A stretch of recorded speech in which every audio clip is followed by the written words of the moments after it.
know, the Fox Mustangs that they made from, say, 79 all the way to 93, these things were just so popular. Everybody loved them. The 5-liter cars, people beat the heck out of these things. I can't say I never did. I had an 85 SVO that I dropped a 460 in that thing. You talk about something that flew. But they came out at a time where the European market was really trying to penetrate the American market. And so these Fox body cars have like a little bit of a European flair. I mean, if you look at the steering wheel on this Fox body Mustang, it's got like a European look to it. Almost like, I hate to say it, almost like a Volvo or a Saab or some sort of a German car. They were kind of trying to translate a little bit of that. They talked about European handling and European feel, and they really got that across. They really made a better car, a better Mustang in the Fox Mustang. They handle good. They got a lot of power. A lot of them have 5-speed transmissions in them. They drive smooth. I suppose the only thing about the Fox body Mustangs that are different from the older ones is they don't look like old Mustangs. There's not one thing on these Fox Mustangs that carries over from the early cars other than maybe the running horse itself. But that doesn't mean it's not a nice car just the same. These are really cool cars. They're pretty fast. They'll go through their gears pretty good. You can run them down the street, man, and wind them out. These 5-liters, they would run forever. I mean, you could beat the heck out of these things, man, and I'm telling you, they would run forever. So these are good cars. I love and enjoy driving them.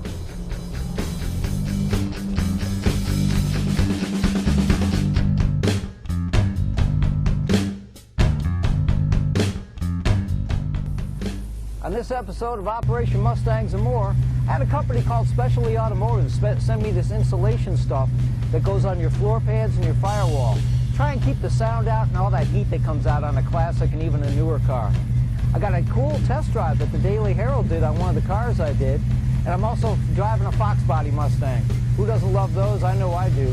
So stay tuned for this show.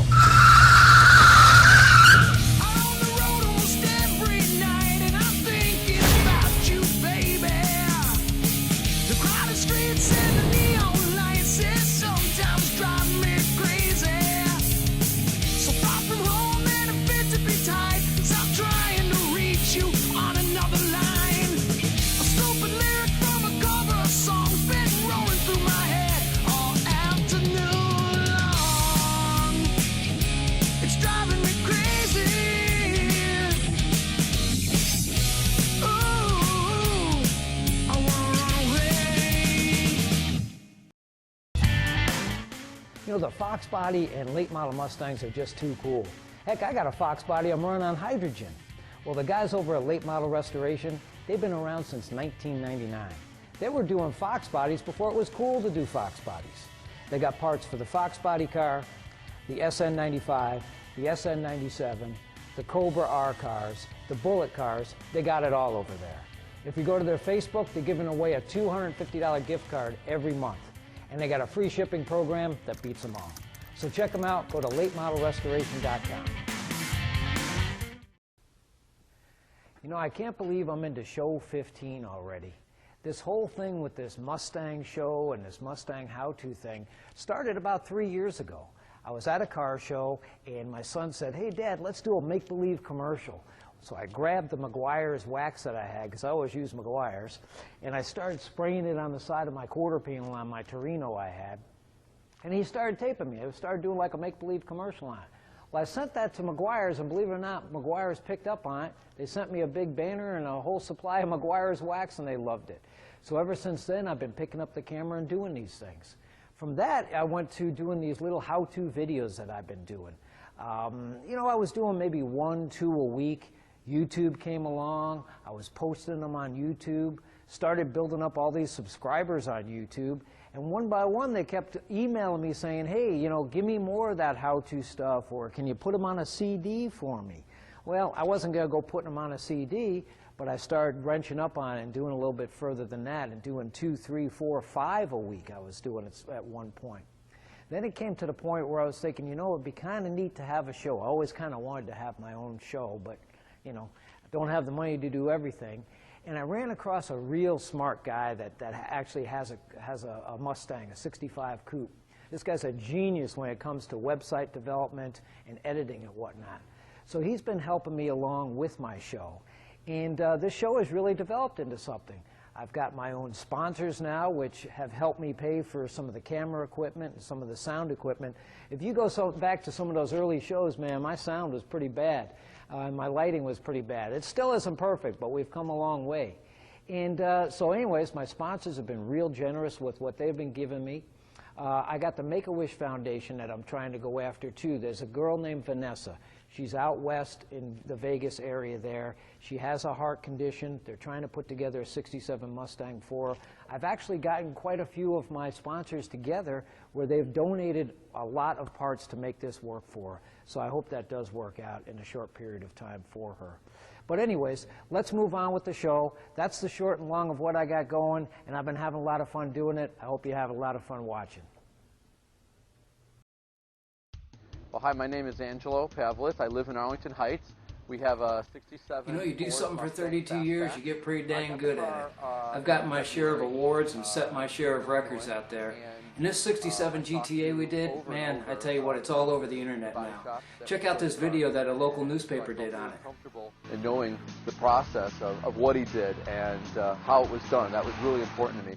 And all the details were important. I really wanted this car to be more or less perfect. I didn't want it to be a half project. I really wanted to be able to start it and everything from the trunk to the glove compartment to be perfect. The few things that I did to make it more a car that I wanted was I wanted an everyday driving car if I wanted it to be.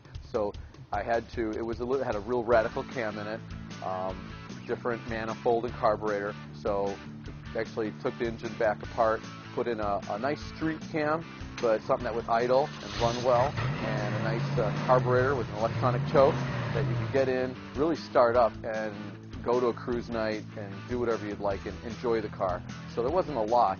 And then going over, I wanted the brakes to be really sharp, the steering, I wanted it to be a real pleasure car and not something I had to fight with. We have the original motor in this car. It's a 289, but it is the A code, which is the high performance engine that they offered. And then it has the standard C4 transmission, automatic, so it's a real easy driving vehicle. I've gone to all the car shows, and I've never seen that rear bezel taillight trim, and it's a rare option that you'd have to order back then, so it was available on the car, and it still blows everybody away. No matter what show I go to or cruise night, it's the first thing they love the car, but then when they go around it, no one's ever seen it before, so it's really unique. Well, the man really responsible for the job and the car for the way it is today is Chris over at Mustang Restorations in Dundee, Illinois. The restore job he did on this car is just unbelievable. The markings on it has all the original markings, which blows people away on the engine and on the drive shaft. And you get underneath this car and it's got the original markings, which people just can't believe they're there. It's literally in better shape than it rolled off, from the factory.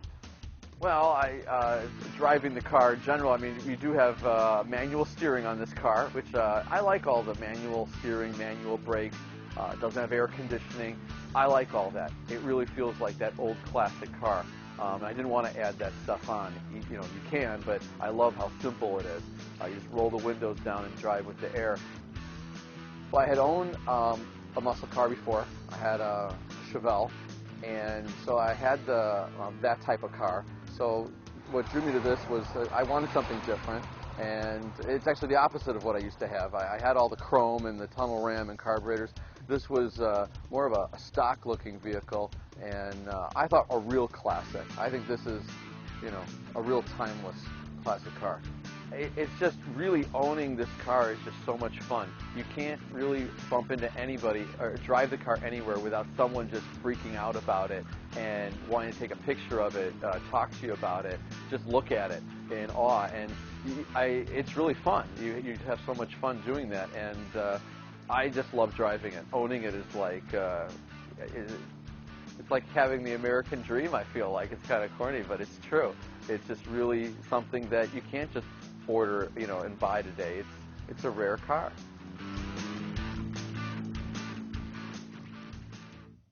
Order a bunch of parts to get ready for the car show this weekend? And I got a hot deal, too. You think?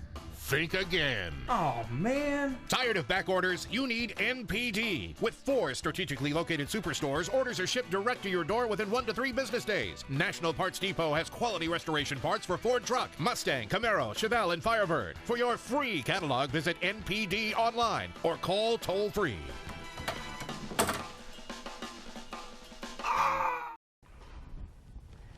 Well, it's that time of the year again. We're all breaking our cars out for the springtime, and I've been waiting all winter, man. This actually hasn't been too bad of a winter, but I love driving my car, and I couldn't wait to get back in it again.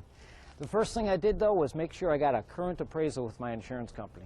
There's a number of different insurance companies out there that that insure these old classic cars, and Continental is one of them. A very good company. I recommend them. My customers have been very satisfied with them. Check those guys out, among others that are out there. But what is it that I look at? Because I've been appraising cars for probably 15 years now, and it seems like every appraiser has their own thing they look at. I'm going to give you the specifics of what I look at. The first thing I do is, if a car comes to me like this old 65 coupe is, I identify what it is first. There's no sense in looking at the quality of the car if you can't identify that the car is what it is. And on these cars, they had a tag on the driver's door. This is a really nice information tag. It not only has the VIN number, but it has axle codes, transmission codes, paint codes, even the date of manufacturing is on this little tag. That's a really nice tag to have. What's the problem with that tag? Well, early on in these cars' lives, if they got hit in the side, that door would end up coming off the car, and then the body shop will get a junkyard door, put that door on the car, and the old tag is now in the garbage with the original bashed up door. So the next thing I'll do is I'll make sure that tag matches the guy's registration card for his license plates and his title. That's very important. If it doesn't, it's not the end of the world. It's just that it's one more piece of the puzzle. It's not going to make sense. The other place that the VIN number is, on a lot of cars, it's on the windshield area there, below the windshield. But on these early cars, it's underneath the hood.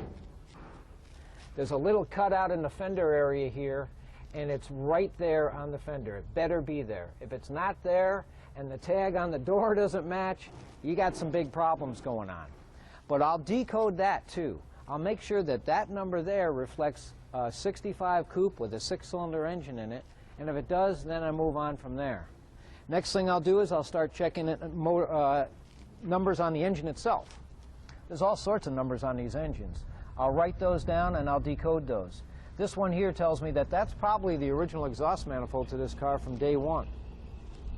Then I'll get underneath the car, take a look at the floor pans, take a look at the frames. See, my eye will pick up on whether these things have been manipulated or whether they've been crushed and then pulled apart on some sort of frame machine, whether they're the original or have been cut out and re-welded.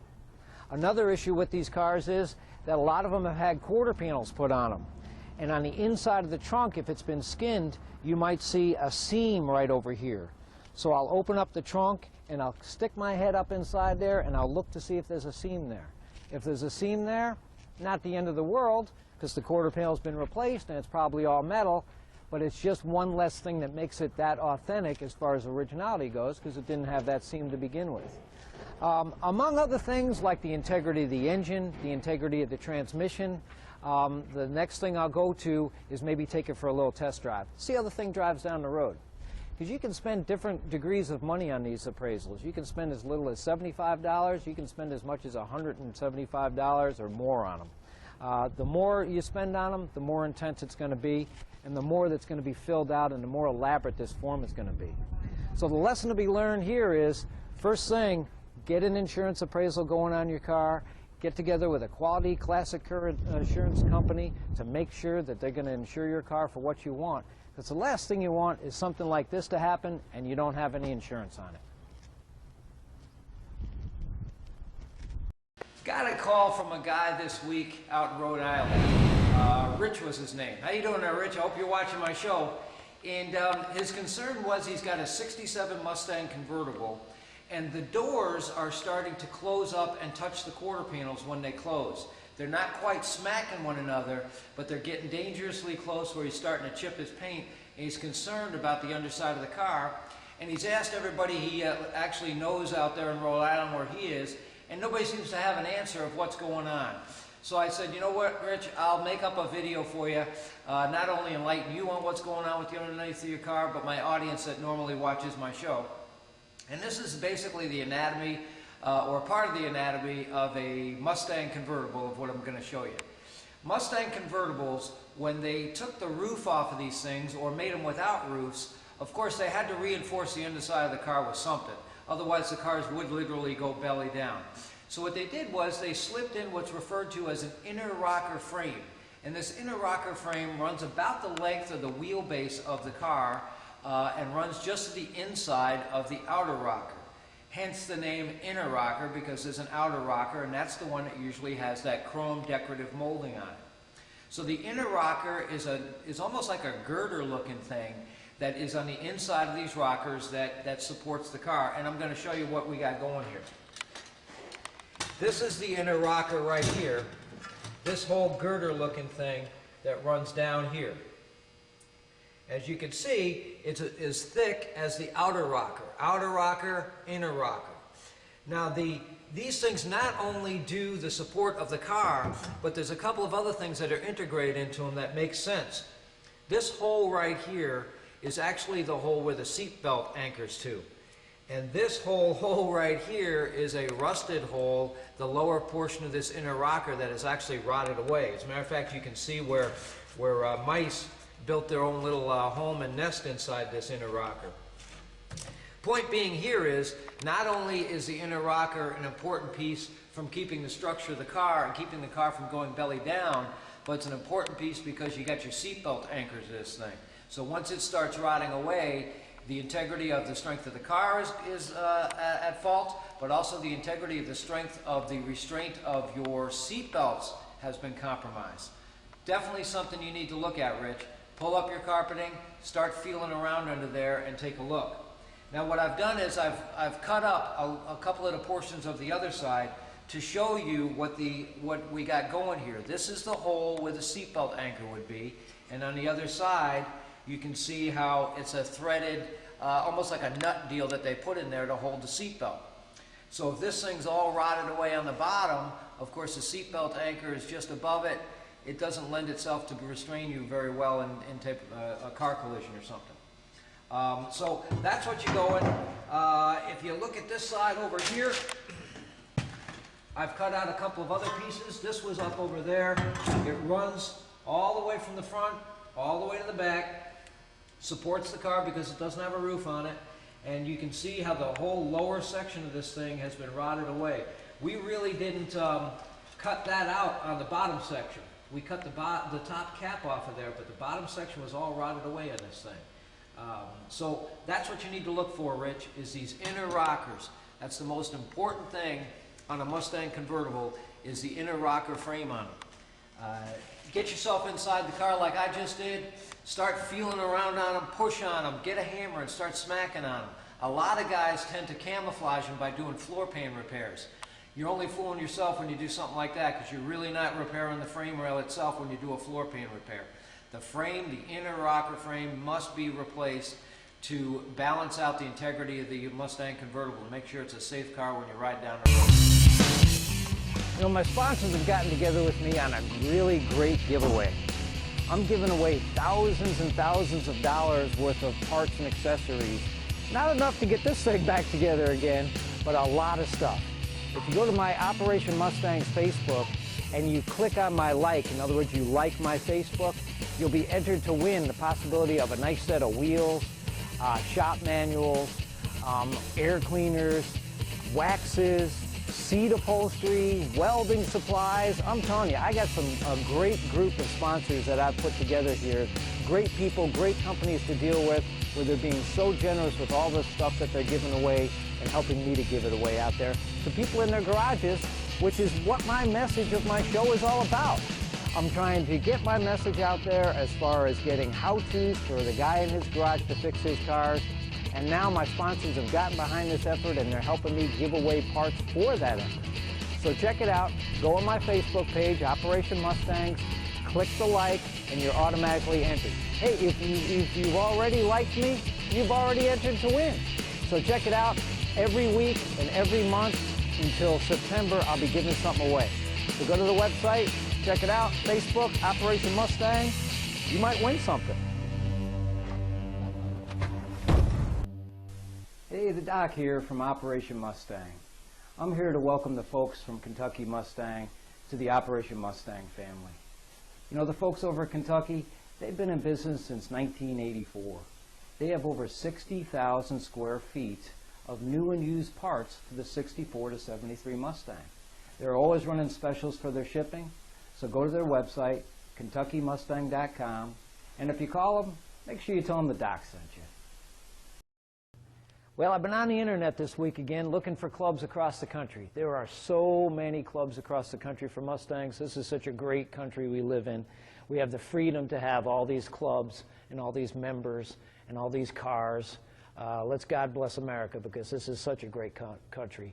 But I ran across the Mustang Club of Orange County up in New York. That's my home state. I was born and raised in New York. And they got a great website. They have a website that has little videos on it. They have a great event calendar. They have a great following. There's a lot of members in that club. So if you're in the New England area, check out that club, the Mustang Club of Orange County. There's also the Michiana Club, Michiana Mustangs. They're from obviously Michigan, but they're the northern Indiana region there, Illinois, Michigan, those kind of areas there, Ohio. You can get yourself into that club there. But check it out. Go to their club sites. They're real interesting to look at. And every week I'll try and post something on my show showing you what clubs are around the country.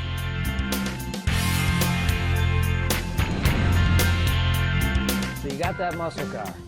You pulled the carpeting out of it. You found you had a bunch of holes in the floor pan. That happens, man. Let me tell you. We see that a lot around here at Mustang Restorations. So you replaced your floors. You got all them rusty floor pans out of there and cut them out, and you put in a brand new floor. Well, you can't just leave it at that. You can't just throw carpeting over that. Well, a company called HushMat has come out with this really nice product that will line the floor. In other words, it'll keep the sound to a minimum. It'll keep the heat to the minimum. But the thing I really like about this HushMat is that it is so easy to use. Look how easy it is to cut with a pair of scissors. It just cuts right off of there. It forms so nicely. It's got this really nice peel-off stick-on backing on it that makes it easy to just put on your floor. There's no special tools, there's no prepping, there's no heat gun needed, you don't cut your fingers. It's real pliable, as you can see. It's simple to peel and stick, and it adheres just about to any surface there is. So you unpeel this stuff, and you basically, you know, kind of roughly put it where you want it, and then all you got to do is just kind of push it down into place. It forms to most any curves, so it doesn't take up a lot of space below your carpeting. A lot of the stuff out there is so thick that by the time you get your carpeting on there, you're sitting up 2 feet high out of your seat. Well, I'm being exaggerated there, but you know what I'm saying. It's just not real good to build it up too much. Well, this stuff here will stick down to the floor and your frames, adhere real good, and it'll keep that sound and that heat to a minimum. So go to the website specialtyautomotivematerials.net, and you'll see what this product and a lot of other products that are just like this are all about. Check it out. We use it here at the shop. It's great stuff. Hi, the Doc here from Mustang Restorations. You know, in over 30 years of restoring these old classics, I've dealt with a lot of companies. And Dallas Mustang has been with me since the 1980s. You go to their website, dallasmustang.com. You'll see parts for the 64 to 73 car, the Fox body car, and of course all that late model stuff that's out there. And for you guys that have a late model Chevy or Dodge sitting next to your pony in the garage, they got stuff for that too. Their phone number, 1-800-MUSTANG. How cool is that? And if you give them a call, make sure you tell them that the Doc sent you. You know, one of the major things in a brake system is the master cylinder itself. All cars have master cylinders on them. There's hardly any type of a vehicle that doesn't have a master cylinder on it that houses the brake fluid that will supply the rest of the system with brake fluid. And this is one of the most important pieces because it does do that. And people seem to have a problem trying to bleed these things out. And for you out there that don't know that, when you buy a new master cylinder, this thing needs to be bench bled before it gets put on the car. What that does is it kind of gives you a little bit of a head start to bleed the rest of the system. So you manually bleed this on the bench first. A lot of these master cylinders come with these little cool kits that allow you to bleed it a little easier, and I'm going to show you how that's done. Pull the lid off of it.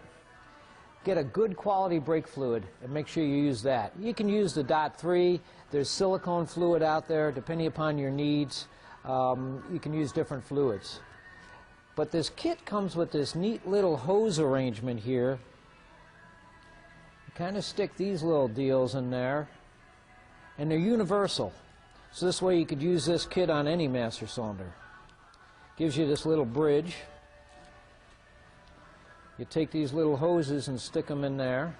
And the idea here is to bleed it and get all the air that's inside of this master cylinder out of there. So this way when you put this thing on the car, you're not putting air into the system down to the wheel cylinders, you're putting brake fluid down into the system.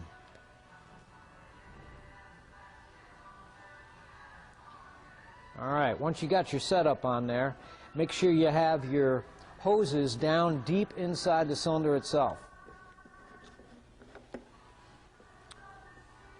Pour some good clean fluid in there. It's real important when you're working with brake fluid to not get it on paint. This stuff will eat your paint up, man. The other thing you want to do is make sure you put the cap on the container, because brake fluid will evaporate. If you leave this thing with the cap off it, you come back a month from now, half the fluid will be gone. So make sure you put your cap on your brake fluid. Get a screwdriver and go to the back of the master cylinder where the normal rod from the car would go in, and slowly start pushing on it. And you'll see air rising to the top and bubbling out. And what you're doing is you're forcing the fluid into the master cylinder, through those hoses, and then back into these little reservoirs. And it might take you a while. You see how the fluid's starting to come through these lines? You see all those little air bubbles that are in there? You want to make it to the point where there's no air bubbles. Now usually it's the forward bowl or the forward reservoir that bleeds out first. That one there is the easy one. It's the back one. That one will take you quite a few pumps to get it purged of any type of air. You can see back here that we're starting to get the air bubbles to come to the top on this back one. The front one we're pretty much done with.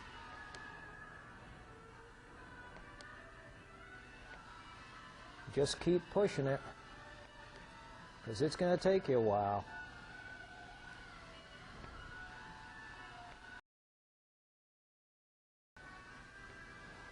Sometimes if you give it little short bursts of pumping here, the bubbles will come out faster. But the rear reservoir, it's been my experience that they always have more air than the front ones. And sometimes I've stood here at the bench for a half hour until finally I got all those air bubbles out. So that's the trick. Just keep pushing it in and out until you see all the air bubbles come from the top of here, and you see a clear flow of fluid come through this line. Now if you don't have this little kit, if it wasn't included in yours, they give you caps that'll do something similar to it, where you cap off these things and it'll draw the fluid in. But the most important thing is to make sure you don't have any air bubbles coming to the top, and when you push it, immediately when you push on this thing, brake fluid will start squirting out of there. So make sure that this whole master cylinder is well bled before it's put on your car. This way when you do start pumping it to bleed your wheel cylinders, you're way ahead of the game. Fluid will go down to your wheel cylinders. You bleed your wheel cylinders out, starting from the rearmost wheel cylinder and working your way forward, and you should be fine. Hi, the Doc here from Mustang Restorations. You know, they say it doesn't rain out there in California, but it's been raining Mustang parts over a California Mustang since 1976.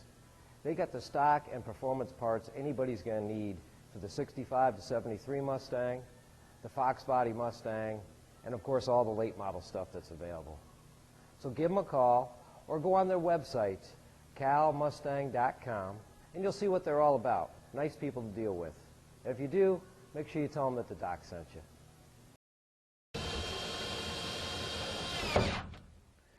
You know, it's so easy to put a brand new gas tank in a Mustang and it looks so nice. I've been to so many car shows in the last 30 years, and what a judge will do is he'll get inside your trunk, he'll peel your trunk mat back to take a look at the top of your gas tank, just to see how nice a car it really is. Well, what you're looking at here is not the top of a gas tank. This is actually a protection panel that I made, and I got a design patent on for the 65 to 70 Mustangs. It looks just like the top of a gas tank for that judge that's going to be looking for those kind of things, but it gives your gas tank that extra protection. People don't realize that their trunk floor is actually the roof of a gas tank. I've had people drill holes under these things to mount speakers in them, and of course they go to the gas station, fill it up with gas, and there's gas all over the place. I've had guys take their golf clubs, throw them in there haphazardly, puncture their gas tank. So this thing just gives that tank just a little bit of extra protection. You know, if you go on a motorcycle, what's a smart thing to do? Is put a helmet on. Well, something like this is just something that makes sense to do to put over your gas tank. Let me show you how it works. You're going to initially take all the screws out of your original gas tank opening. And my gas tank top comes with new screws, just a little bit longer to compensate for this extra margin of protection. And it just fits right over the original tank. Look at that. It's got the original imprint in it, just like the top of the original 65 to 70 Mustang gas tank. It's got the opening over here to compensate for the fuel filler tube and opening. And then, of course, it's got a clamshell on the back of it to go right on top of your original gas tank. So it just fits right into place. It's something that just makes a lot of sense to do on these old Mustangs. Just sits right into place. So it's a nice piece. Go on my website, mustangrestoration.net. Make sure you tune into all my shows, too, on Operation Mustang. I'm going to finish putting this tank top back in. I only got about 5 more minutes left to work.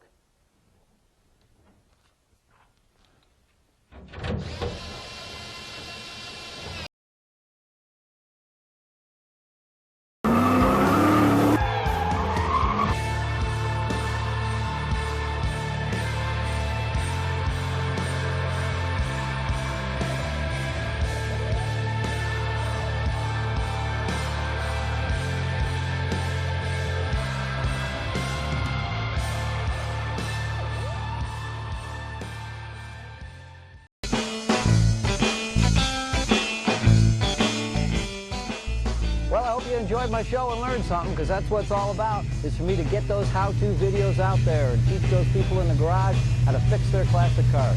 I enjoy doing it.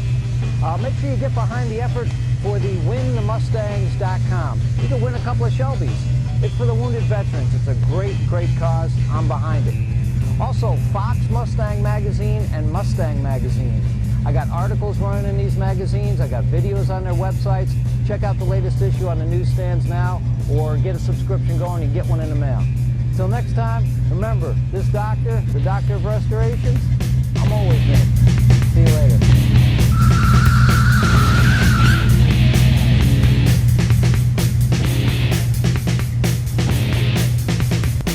On this episode of Operation Mustangs and More, there's a problem with cars. What's the problem? Well, you can't get all this heat coming from out of here and it's all going.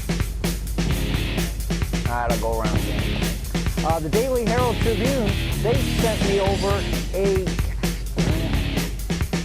and help out the wounded veterans. Go to the Dream giveaway Mustang, and I screwed up again.